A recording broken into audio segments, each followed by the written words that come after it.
হযরত আতাউল্লাহ দরবেশ রহমতুল্লাহি আলাইহি জামে মসজিদ পরিচালনা কমিটির আয়োজনে ঈদে মিলাদুন্নবী সাল্লাল্লাহু আলাইহি ওয়াসাল্লাম উদযাপন।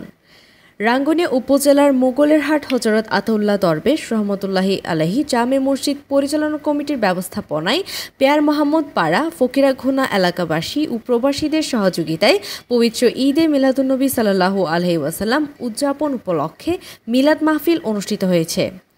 রোববার ৬ অক্টোবর সন্ধ্যায় মসজিদ মাঠে মসজিদ পরিচালনা কমিটির সভাপতি মোহাম্মদ নিজামুদ্দিন তালুকদারের সভাপতিত্বে অনুষ্ঠিত হয়। মাহফিলে প্রধান অতিথির বক্তব্য দেন বিশিষ্ট দানবীর ও সমাজসেবক মোহাম্মদ শাহজাহান। আসলে আমি গত ২-৩ বছর মাহফিলে আসি আপনাদের এখানে, আর খুব ভালো লাগে, বারবার আসতে ইচ্ছে করে। আমি মনে করি এটা আমার বাড়ি, এটা আমার ঘর, আমার সমাজ, আমার ভাড়া। এই জন্য বারবার আপনাদের ডাকে আমি সারা দিই, আমার ভালো লাগে। ভবিষ্যতে আসবো, আগামীতে আপনাদের পাশে যেভাবে হোক আমি থাকবো। আমার বড় ভাইকে আমি কথা দিছি, আপনি যতদিন আসেন আমি ততদিন আসবো। আমার এখানে ভালো লাগে, সবাই অনেক কষ্ট করতেছেন। সবাইকে মোবারকবাদ এবং ধন্যবাদ জানাই। আমার বক্তব্য। আসসালামু আলাইকুম। প্রধান ওয়ায়েজ ছিলেন মুফতি আহমদুল্লাহ ফুরকান খান আল কাদেরী, প্রধান বক্তা ছিলেন মাওলানা মামুনুর রশিদ আল কাদেরী, বিশেষ বক্তা ছিলেন মাওলানা নুরুল আফসার, বিশেষ অতিথি ছিলেন সমাজসেবক ও শিক্ষানুরাগী মোহাম্মদ জাহাঙ্গীর আলম, উপজেলা উত্তর গাউসিয়া কমিটির সহসভাপতি মুজিবুর রহমান সওদাগর, কাজী মোহাম্মদ আয়ুব, যুগ্ম সাধারণ সম্পাদক সালেহ আহমদ সওদাগর। উপস্থিত ছিলেন মসজিদ পরিচালনা পরিষদের সাধারণ সম্পাদক মোহাম্মদ জামাল উদ্দিন, সহসভাপতি মোহাম্মদ ইউসুফ আহমেদ হোসেন, মোহাম্মদ মিজানুর রহমান, অর্থ সম্পাদক মোহাম্মদ ফয়েজ আহমদ, সদস্য মোহাম্মদ আহমদ নবী, মোহাম্মদ আলমগীর, মোহাম্মদ ইস্কান্দর, মোহাম্মদ রেজাউল, মোহাম্মদ মাহবুবুল আলম, মোহাম্মদ আজিমউদ্দিন সহ অন্যান্যরা। মাহফিল সঞ্চালনা করেন মোহাম্মদ নাসির উদ্দিন ও মনসুর রেজা। উবাইদা খান সামিয়া, নিউজ রাঙ্গুনিয়া।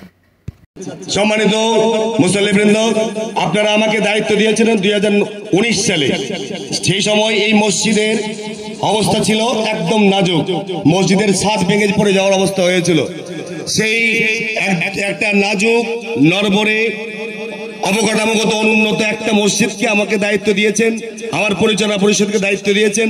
আপনাদের সেই আস্থা, সেই বিশ্বাসকে কাজে লাগিয়ে এবং আজকের যে মসজিদের যে আধুনিকায়ন, সেই আধুনিকায়নের পিছনে যারা গোপনে আমাকে সহযোগিতা করেছে, নেপথ্যে যারা কাজ করেছে, নেপথ্যের যে নায়ক, সে নায়ক হচ্ছে আজকের আজকের এই অনুষ্ঠানের সম্মানিত প্রধান অতিথি এবং তার পরিবার।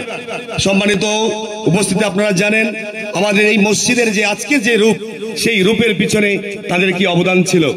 আমাদের যে দোতলার সম্পূর্ণ কাজের দায়িত্ব ওনারা নিয়েছিলেন এবং এই মসজিদের বয়স নিয়ারাবর 400 বছর। এই 400 বছরের পুরো একটা মসজিদে আমাদের কোনো ওয়াশরুম, উন্নত মানের কোনো ওয়াশরুম ছিল না, একটা 3 বাঁধা ওয়াশরুম ছিল।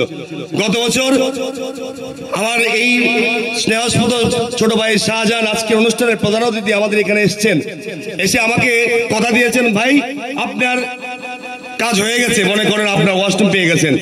গত বছর আমরা মিলাদুন্নবী উদযাপনের পূর্বেই উনি আমাদেরকে ওয়াশরুমটা উপহার দিয়েছেন, একদম আধুনিক ওয়াশরুম। এখানে মনে হয় আমার আশেপাশে কোনো এলাকার মধ্যে এই ওয়াশরুমটা নেই। এবং তিনি গত সপ্তাহে আমাদের এখানে মসজিদে বেড়াতে এসছেন একটা কাজে।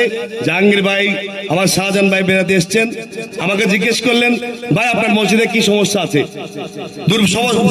কোন কাজটা ওপরের আছে। আমি বললাম যে আমি দোতলায় যে করেছি, এখানে 6টা জানালা এখনো দেওয়া হয় নাই। তো উনি বললেন, আচ্ছা ঠিক আছে, আপনার মাহফিল কবে? আপনার মাহফিলের আগেই আপনার এই জানালাগুলো হয়ে যাবে। আলহামদুলিল্লাহ, আল্লাহর কাছে শুকর, ওনাদের কাছে কৃতজ্ঞতা জানাচ্ছি আমি যে আজকে মাহফিল, গতকালকে এই জানালার কাজগুলো শেষ হয়ে গেছে। সেজন্য আমি কিভাবে ওনাদের কাছে কৃতজ্ঞতা জানাবো সেই ভাষা আমি খুঁজে পাচ্ছি না। তো আল্লাহর কাছে, আপনাদের কাছে মাধ্যমে আপনার কাছে দোয়া চাইবো এই সমস্ত পরিবারের জন্য, ওনাদের জন্য, যাতে ওনাদের ন্যাক হায়াত দেন, ওরা যেন ভালো ভালো কাজ এই সমাজের জন্য করতে পারেন। আরেকটা বিষয়, শুধু তিনি আমাদের এই মসজিদকে নয়, যে আপনারা জানেন মোগলেরহাট জামে মসজিদ যে পুনর্নির্মাণ হচ্ছে, সেই পুনর্নির্মাণের দায়িত্ব নিয়েছেন ওনাদের পরিবার।